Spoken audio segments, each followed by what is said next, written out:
नमस्कार, आप देख रहे हैं पंचतत्व और मैं हूं आपके साथ पूजा।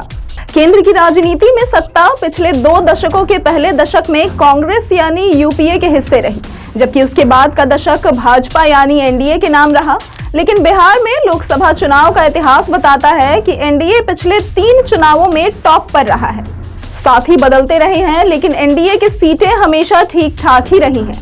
लेकिन हाल ही में हुए एक सर्वे के अनुसार अगर आज की तारीख में बिहार में लोकसभा चुनाव हुए तो एनडीए अपने पिछले 3 चुनावों के नतीजों के मुकाबले सबसे खराब स्थिति में रहेगा।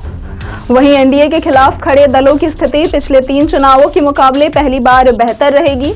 2009 से लेकर 2019 तक हुए लोकसभा चुनावों में बिहार में एनडीए का राज रहा है। 2009 में एनडीए केंद्र में सत्ता के आसपास भी नहीं पहुंची थी, लेकिन बिहार की जनता ने यहां की 40 में से 32 सीटें एनडीए को जिताई थी। तब जदयू और भाजपा दोनों साथ थे। 2014 के चुनाव में जदयू और भाजपा अलग हो गए, लेकिन एनडीए को कुछ खास नुकसान नहीं हुआ और तब एनडीए को 31 सीटें मिली थी। 2019 में जदयू फिर भाजपा के साथ आ गई। नतीजे भी अप्रत्याशित रहे और 40 में से 39 सीटें एनडीए को मिल गई। तो आइए आपको बताते हैं कि पूर्व में हुए चुनावों में किस पार्टी को कितनी सीटें मिली थी। 2004 के चुनावी नतीजों में बिहार में भाजपा को 5, जदयू को 6, राजद को 22, लोजपा को 4 व कांग्रेस को 3 सीटें मिली थी।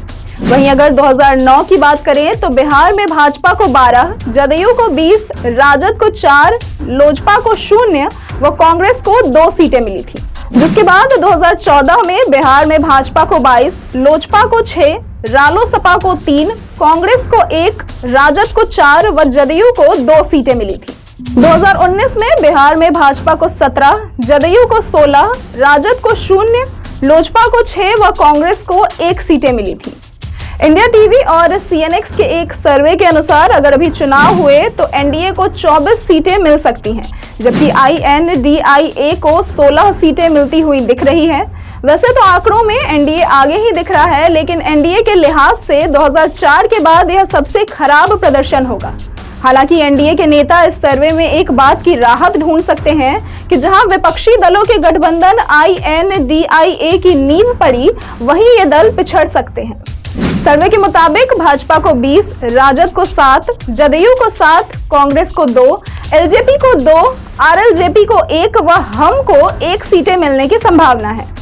भले ही सीटों में एनडीए को फायदा दिख रहा हो, लेकिन वोट प्रतिशत के मामले में आईएनडीआईए ही आगे दिख रहा है। सर्वे के मुताबिक आईएनडीआईए को 45% तक वोट मिल सकते हैं। इसमें जदयू को 19%, राजद को 18% और कांग्रेस को 8% तक वोट मिल सकते हैं। लेकिन एनडीए का कुल वोट प्रतिशत 34 ही रहने का अनुमान लगाया जा रहा है। ऐसी ही तमाम खबरों और जानकारियों के लिए देखते रहे पंचतत्व।